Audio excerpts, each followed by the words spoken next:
मेरे सभी सम्मानित मदरसा आधुनिकीकरण शिक्षक साथियों को मेरा नमस्कार। मैं पंकज मिश्रा, मदरसा आधुनिक शिक्षक। दोस्तों, जैसा कि आप जानते हैं कि मदरसा आधुनिकीकरण शिक्षकों की समस्या इस समय काफ़ी गंभीर विषय बना हो। उसके समाधान के लिए लगातार प्रयास किए जा रहे हैं। वो प्रयास हम लोगों का सफल होता भी दिख रहा है, लेकिन अभी हमारे प्रयास में कुछ कमी है। उस कमी को हमको दूर करना पड़ेगा, और जब तक वो कमी हमारी दूर नहीं होती है तब तक यस नो का दौर जारी रहेगा। इसलिए हम कोशिश ये हमको करना चाहिए कि हमारी समस्या का समाधान जल्दी से जल्दी कैसे हो, उस पर हमको काम करना है। काम कैसे करना है इसके बारे में बात करेंगे हम, लेकिन एक चीज और आपको हम बताना चाहते हैं कि इस समय रोज कोर्ट से या फिर विभाग से कोई ना कोई सूचना जरूर मिलती रहती है, और ये सूचनाएं ये दर्शाती हैं कि ईमानदारी और बेईमानी में कितना फर्क होता है, मेहनत और आलस में कितना फर्क है, और सब्र जिसने किया है उसने सफलता जरूर अर्जित की है। मेरे भाई, इसी बिंदु पे आपसे आप चर्चा करना है मेरे दोस्त। उससे पहले हम आपसे कुछ कमेंट आए हैं, उसके बारे में आपसे हम चर्चा करना चाहेंगे। हमारे एक शिक्षक साथी ने कहा कि हम आपका वीडियो तो देख ही रहे हैं, और किस चीज की मदद चाहिए आपको। मेरे दोस्त, आप मेरा वीडियो देखते हैं इसलिए आपका बहुत बहुत शुक्रगुजार हूं मैं, लेकिन इसके साथ साथ आपको दो काम और करने हैं।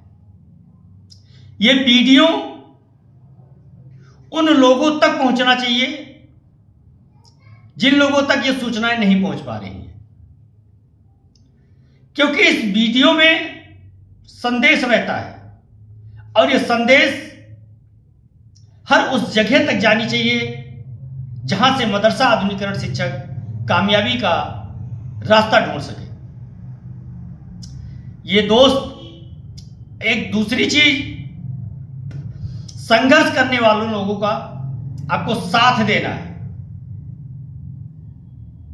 बाकी आपसे कोई पैसा नहीं मांग रहा है भाई, और मैं बताना चाहता हूं आपको कि जितनी शिद्दत के साथ रिट डालने के लिए इन लोगों ने मेहनत किया है, उसका आधा मेहनत अगर कर दिया होता पैरवी में, तो आज मदरसा आधुनिकीकरण शिक्षकों की दशा और दिशा दोनों बदल गई होती। लेकिन उसमें खर्चा लगता, थोड़ा पैसा मिलता है। इसमें रिट के नाम पर भय दिखाकर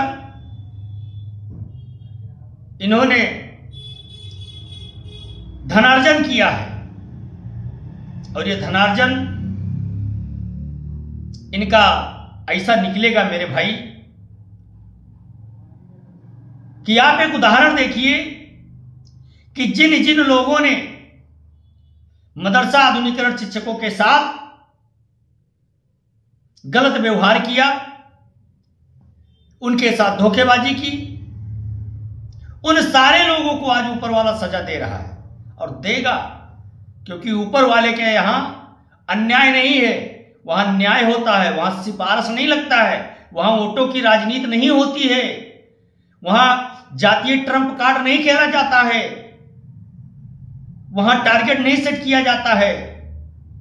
वहां सिर्फ एक चीज होता है कि आपने किसके ऊपर क्या किया है, उसका सारा लेखा जोखा आपको वहां मिलेगा। इसलिए मेरे दोस्त, कुछ तो अन्याय इतना विकराल हो जाता है कि ऊपर वाले को यही उसका दंड देना पड़ता है, और कुछ अन्याय को बचाए रखते वहां दिखाने के लिए कि अगर वहां आपको सजा नहीं दी जाएगी तो आप ऊपर वाले का नाम भी लेना बंद कर दोगे कि ऊपर कुछ नहीं, इसलिए वहां थोड़ा सा आपके लिए बचा के रखा जाता है। लेकिन मेरे दोस्त, क्या आपने कभी सोचा है कि इन लोगों ने जो चंदा दिया किस हालात से इकट्ठा करके दिया है? नहीं सोचा। अगर ये सोचा होता तो आपने रिट तो डाला ही डाला, उसके साथ साथ उसकी पैरवी भी आप करते। आपने तो ये सोचा कि कोर्ट कचहरी के नाम पर फिर पैसा वसूली करेंगे। जब आपने पैसा लिया तो ये कहा कि इसी पैसे में मुकदमा फाइनल होगा, एक पैसा नहीं देना पड़ेगा, लेकिन बीच में फिर पैसा देना पड़ा। चलिए ठीक है, कोर्ट कचहरी का काम है, समय लगता है, खर्चा बराबर लगता है। मुकदमा कब फाइनल हो जाए कोई पता नहीं, जिंदगी कब खत्म हो जाए कोई पता नहीं, लेकिन एक चीज का पता रहता है कि हमने संघर्ष कितना किया है। मुकदमे में जब आप निरंतर संघर्ष करते रहोगे तो आपको सफलता जल्दी मिलेगी, अन्यथा मन मर्जी हो जाता है, आपकी फाइल भी नहीं खुलेगी मेरे भाई, आपकी जिंदगी खत्म हो जाएगी। इतना काम है हिंदुस्तान में, इसलिए निरंतरता जरूरी है। केवल रिट डाल देना सफलता की तरफ नहीं जा सकते हो। जब उस रिट की पैरवी करोगे निरंतर, अब 1.5 साल हो गया, अनलिस्टेड ही चल रहा है मामला।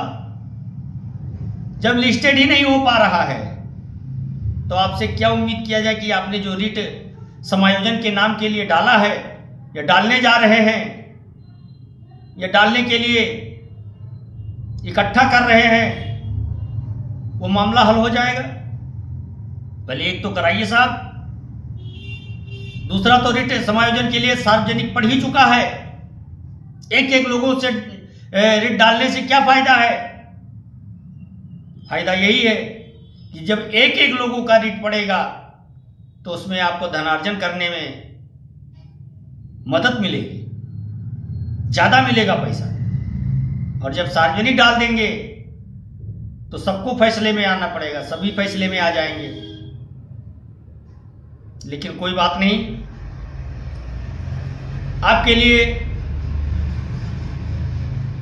मैं अभी अपने उन सभी शिक्षक साथियों से कहना चाहूंगा कि दोस्तों, आपके लिए एकता की टीम ने लड़ाई की धार को और तेज किया है और ये लड़ाई अंजाम तक पहुंचा करके ही विराम लेगी।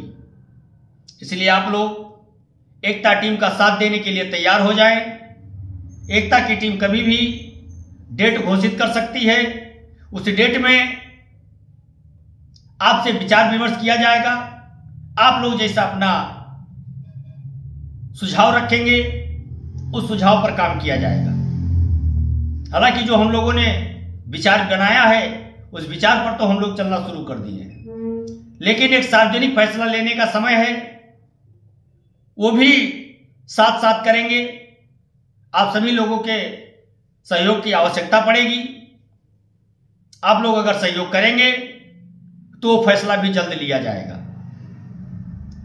आप कभी निराश मत होइए मेरे भाई, मुकदमे 20-20 साल के बाद फाइनल हुए हैं। सरकार को झुकना पड़ा है, सरकार को आपकी बात माननी पड़ी है,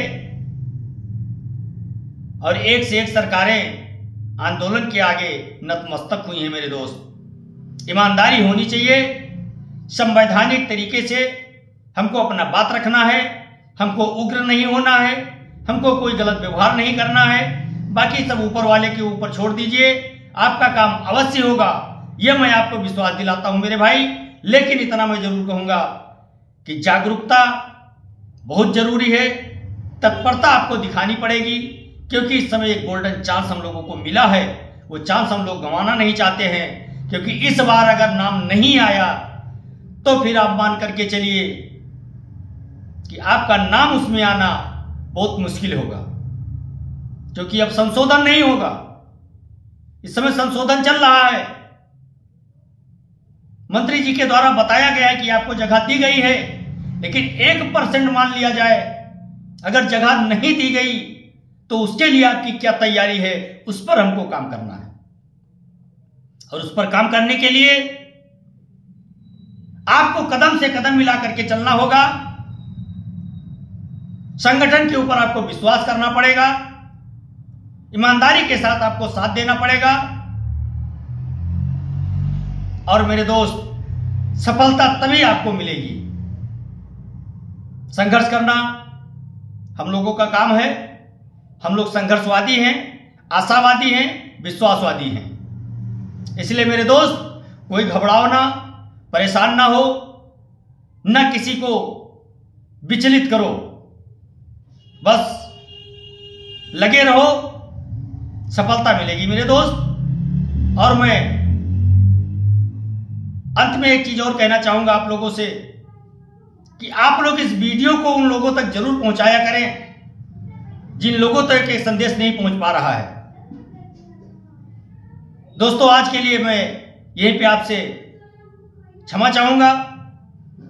नमस्कार, जय हिंद, जय भारत, भारत माता की जय।